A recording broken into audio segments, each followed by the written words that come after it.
কি ফালতু কথা বলছো, তুমি তখন থেকে ফালতু কথা বলে যাচ্ছ, আমি ফালতু কথা বলছি না। তো আজকের এই ক্লাসে এই সেন্টেন্সগুলোকে কিভাবে তোমরা ইংরেজিতে বলবে সেটা শিখিয়ে দিব। সেই সঙ্গে আরও কিছু সেন্টেন্স স্ট্রাকচারস রয়েছে অন্যান্য ক্লাসের মতো। তো এবার মূল বিষয়ে আসা যাক। যে সেন্টেন্সগুলোর কথা বললাম, যে কি ফালতু কথা বলছো, তুমি কেন ফালতু কথা বলছো। তো প্রথম সেন্টেন্সটি কি ফালতু কথা বলছেন বা কি ফালতু কথা বলছো। তো এই সেন্টেন্সগুলোকে আমরা কিভাবে বলবো? What nonsense, what nonsense are you talking,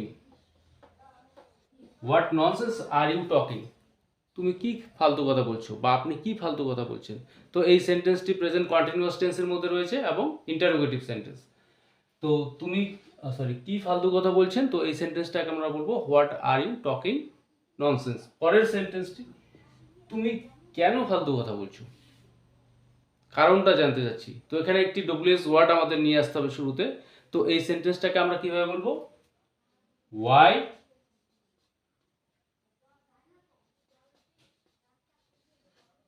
why are you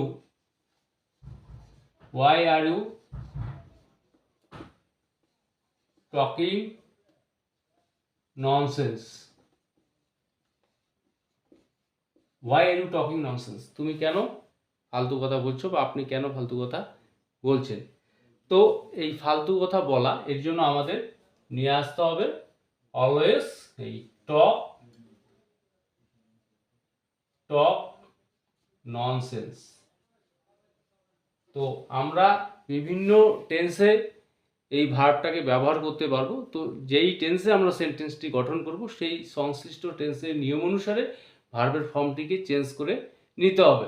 তো এখানে যে দুটি সেন্টেন্স আমি দেখালাম, দুটি সেন্টেন্সই প্রেজেন্ট কন্টিনিউয়াস টেন্সে ছিল। তো এবার আমরা যদি সেন্টেন্সটাকে পাস্ট কন্টিনিউয়াসে আমরা সেন্টেন্স বলতে চাই, সেক্ষেত্রে আমাদের এই অ্যামিজারের জায়গায় ওয়াজ ওয়ার নিয়ে আসতে হবে এবং ঠিক একই রকমভাবে ভার্বের সঙ্গে আইএনজি অ্যাড করতে হবে।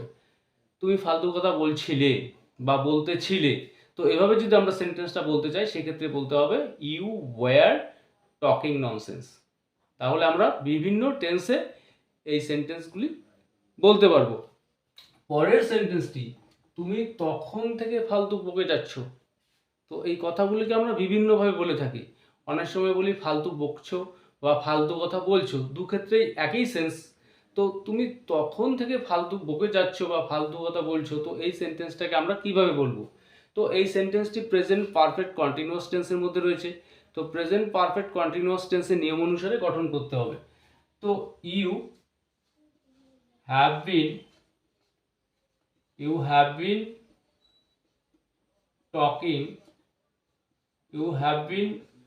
টকিং nonsense,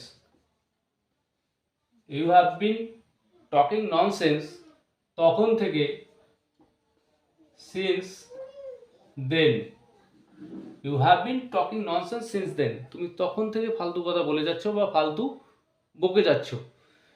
তো পরের সেন্টেন্সটি লক্ষ্য করো, আমি ফালতু বকছি না। তো এই সেন্টেন্সটিও প্রেজেন্ট কন্টিনিউয়াস টেন্সে রয়েছে এবং নেগেটিভ সেন্টেন্স। তো যেরকমটা আমরা প্রেজেন্ট কন্টিনিউয়াস টেন্সে নেগেটিভ সেন্টেন্স তৈরি করি, ঠিক একই রকমভাবে এই সেন্টেন্সটাও তৈরি করতে হবে। তো আমি ফালতু বকছি না বা বলছি না, এক্ষেত্রে বলতে হবে আই অ্যাম নট টকিং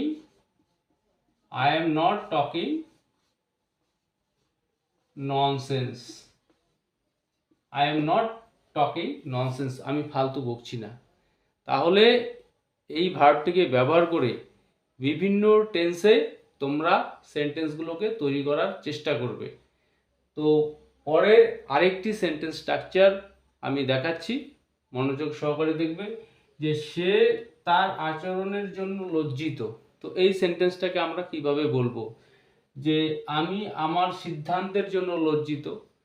তো প্রথম সেন্টেন্সটি, সে তার আচরণের জন্য লজ্জিত, এই সেন্টেন্সটাকে আমরা বলবো he or she is ashamed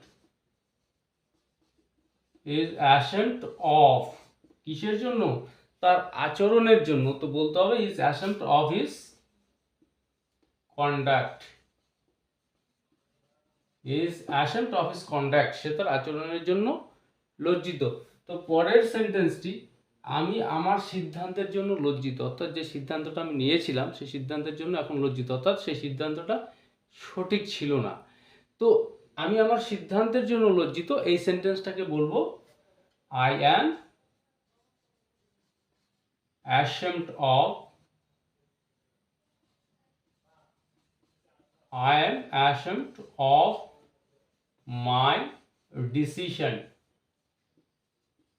I am ashamed of my decision. আমি আমার সিদ্ধান্তের জন্য লজ্জিত। তো পরের সেন্টেন্সটি, এখানে শুধু আমি লজ্জিত, তো এই সেন্টেন্সটাকে বলবো I am ashamed. I am ashamed, আমি লজ্জিত। এখানে অ্যাসেম্পটের পরে আমরা এই প্রিপোজিশন অফটি ব্যবহার করব না, কারণ এই অফ প্রত্যেকটি সেন্টেন্সে লক্ষ্য করে দেখো, হি ইজ অ্যাসেম্পড অফ কিসের জন্য? হিজ কন্ডাক্ট, তার আচরণের জন্য। আই এম অ্যাসেম্পড অফ কিসের জন্য আমি লজ্জিত? মাই ডিসিশন, আমার ডিসিশনের জন্য। বাট এই সেন্টেন্সটি আমি লজ্জিত আই এম অ্যাসেম্পড কিসের জন্য, সেই বিষয়টি এখানে নেই, অর্থাৎ তারপরে নাউনটি এখানে নেই। তো যখন সেন্টেন্সটা আমরা শুধু এতটুকুই বলবো যে আমি লজ্জিত, সেক্ষেত্রে বলতে হবে আই এম অ্যাসেম্পড অফ। কিন্তু তারপরে যখন সেন্টেন্সটা আরেকটু বাড়িয়ে বলবো আমি আচরণের জন্য লজ্জিত বা সিদ্ধান্তের জন্য, সেক্ষেত্রে অ্যাসেম্পড অফ ইউজ করব এবং তারপর সেই নাউনটা আমরা নিয়ে আসব। তো এখানে লাস্ট আরেকটি সেন্টেন্স লিখেছি, একদিন তোমাকে তোমার আচরণের জন্য লজ্জিত হতে হবে, লজ্জিত হতে হবে, অর্থাৎ এই সেন্টেন্সটি ফিউচার টেন্সে রয়েছে, ভবিষ্যতে তোমাকে লজ্জিত হতে হবে একদিন। তো এই সেন্টেন্সটাকে আমরা কিভাবে বলবো? তো one day you will have to, one day you will have to be ashamed of, one day you will have to be ashamed of your conduct, one day you will have to be ashamed of your conduct, অর্থাৎ একদিন তোমাকে তোমার আচরণের জন্য লজ্জিত হতে হবে, অর্থাৎ ভবিষ্যতের কথা বলা হচ্ছে এখানে। তাহলে এই ashamed of অর্থাৎ লজ্জিত হওয়া, এটাকে ব্যবহার করে সেন্টেন্সের মধ্যে তোমরা এই জাতীয় যত সেন্টেন্স যতটা বেশি সম্ভব তোমরা তৈরি করবে।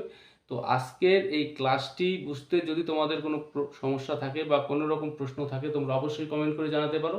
আমি তোমাদের প্রত্যেকটা প্রশ্নেরই উত্তর দেওয়ার চেষ্টা করব। আর ক্লাসটি ভালো লেগে থাকলে ভিডিওটিতে লাইক, কমেন্ট ও শেয়ার করতে একদমই ভুলবে না।